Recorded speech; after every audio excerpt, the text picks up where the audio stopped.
settle back, and let the world grow quiet. Tonight we are not going to talk about war. Not really. Tonight we are going to talk about one man, the loneliest man who has ever lived, and perhaps the most powerful. They will one day call him a god and build 10,000 years of empire upon his name, but before all of that, he was only a child, born under the stars of an ancient world. Close your eyes, and let me tell you gently the story of the Emperor of mankind. In the grim darkness of the far future, the Emperor sits at the center of everything. 1,000,000 worlds pray to him. Vast armies die for him. His golden light holds the whole human galaxy together. And yet, almost no one truly knows him. He does not speak. He does not move. He has not been seen as a living man in 10,000 years. So let us go back, far, far back, before the Imperium, before the wars, to the very beginning of his long and lonely road. The oldest stories say it began at the dawn of humankind. In the deep prehistory of our own Earth, some 8,000 years before the birth of Christ, in the green hills of ancient Anatolia, there lived the first people who could touch the unseen world. The shamans, the earliest human souls gifted with the power of the mind, and these shamans saw something terrible coming. They saw that humanity, left alone, would one day be devoured by the very powers they touched. So they made a quiet, enormous choice. They decided to give up their own lives, all of them, together, to create a single guardian for their species. The story goes that thousands of them gathered, and as one, they took poison. And as one, they died. And their souls poured out of the world like a single rushing tide of fire, and merged, many minds, becoming one. And a year later, in a small settlement of herders and farmers, a child was born. A child whose mind held the gathered power of every shaman who had ever lived. His power was so vast that it made him deathless. He would never need to die. That child would walk the earth for the next 10,000 years. And much later, he would be called the Emperor. Imagine living not for 80 years, or 90, but for 100 centuries. Imagine watching empires rise from mud and shine and crumble back to dust, again and again and again. Imagine burying everyone you have ever loved, 1,000 times over, while you alone remain unchanged. This was the Emperor's long secret life. He moved quietly through all of human history, never ruling openly, never revealing what he was. A nameless figure at the edge of great events, a wanderer on ancient roads, always watching, always guiding with the gentlest possible hand, trying across uncounted lifetimes to nudge his fragile species a little further from the dark. He had no equal, no one to truly speak to. For 10,000 years, the most powerful being on earth walked among ordinary people, utterly perfectly alone, and he was patient. He was waiting for the moment when humanity would finally need him to step out of the shadows and rule. That moment came in mankind's darkest hour. Long after our own time, humanity had spread out among the stars, and then it had fallen. A terrible age came, an age of madness and isolation, when the warp grew wild and the pathways between the worlds were closed. They call it the Age of Strife. For thousands of years, the human worlds were cut off, each one alone in the dark. And Earth itself broke into warring lands ruled by cruel warlords. And so, at last, the Emperor revealed himself. He came as a warlord of his own, but unlike any other. Calm, brilliant, impossibly powerful. One by one, he conquered the tyrants of terror, and he bound the shattered homeworld back into one. This was the first time he allowed himself to be known by that single title. Not a name. Just the Emperor. But uniting one world was never the dream. He looked up, past the smoke of terror, to the 1,000,000 lost worlds of humanity scattered across the stars, and he resolved to bring every last one of them home. For that, he would need an army greater than any the galaxy had ever seen. And he would need sons. In deep laboratories beneath the mountains of terror, the Emperor began his greatest work. Using his own genius and genecraft, he created 20 beings, the Primarchs.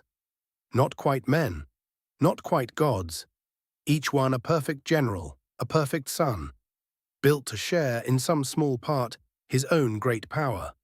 They were the children of his mind made flesh, but the dark powers of the warp were watching, and before the Primarchs could grow, those powers reached into his hidden laboratory, and they stole his 20 sons away. The infant Primarchs were scattered across the whole galaxy, each one landing on a different distant world, lost among the very stars their father hoped to reclaim. The Emperor, who could have wept, did not. He simply began again. From the gene seed of his lost sons, he raised great legions of warriors, the first Space Marines, and went out to find his children, one by one. Of those 20 sons, the Imperium would, in time, remember only 18.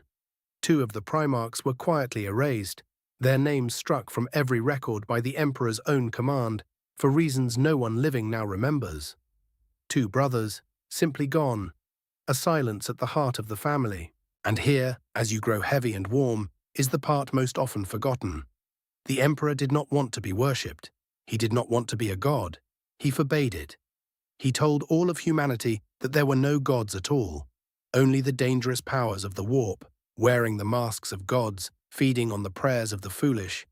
His dream was the opposite of a religion.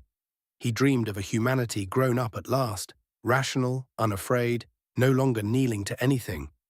And he had a secret plan to make it real. Beneath his great palace on Terra, hidden from almost everyone, the Emperor was building a doorway. A human road between the stars that would not pass through the screaming warp at all. A safe, secret network of tunnels beneath reality itself. If he could finish it, humanity would never again need to risk the madness of the warp to travel. He kept it secret even from his own sons. For those who profited from the old ways would fight to keep their power. It was perhaps the most hopeful thing he ever attempted, a way to finally close the door on the dark forever. He never finished it, and the failure to finish it would cost him everything. I will tell this part softly, for it is the saddest of all. Of all his sons, the Emperor loved one above the rest, Horus, the first he had found, the finest, the brightest. He made Horus his war master, gave him command of all the armies of mankind, and returned home to work in secret on his great doorway between the stars, trusting his beloved son to finish uniting the galaxy. But the dark powers had never stopped watching, and in Horus they found their way in. Slowly, patiently, they turned the Emperor's most beloved son against him. And when Horus fell, he took half his brothers with him, and the galaxy was plunged into a civil war of unimaginable grief.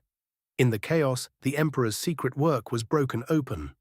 The hidden doorway was breached, and the horrors of the warp came pouring through. The Emperor was forced to abandon his great dream, to stand alone and hold the breach with his own mind, while his traitor son brought a fleet of fire to the skies of Terra.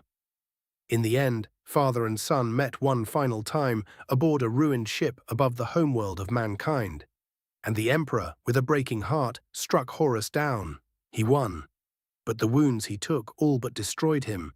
His body was shattered beyond any healing, and the bright future he had walked 10,000 years to build died with the embers of that battle. So they carried what was left of him down into the deep dark of the palace, and they placed him upon the golden throne. The throne had been built as part of his secret doorway, a machine of impossible power. Now it became something else, a life support, and a prison, and an altar, all at once. Upon it, the Emperor does not live, and he does not die. For 10,000 years he has remained there, his ruined body held in the space between, his vast mind still burning, still working, still holding shut the door he could not close in life. From that throne, his power pours out across the galaxy as a single guiding light. And to keep that light alive, 1,000 gifted souls are given to it every single day. He asked for none of this. He wanted none of this. And yet, day after day, century after century, he endures it. Because if he stops, the dark comes in. And so the man who said there are no gods became one. His people, broken by the war and desperate for hope, looked upon their savior, broken, silent, shining on his golden chair, and they began to pray. And they have never stopped. 10,000 years later, 1,000,000 worlds call him the God Emperor of mankind, the one thing of all things that he tried so hard to prevent.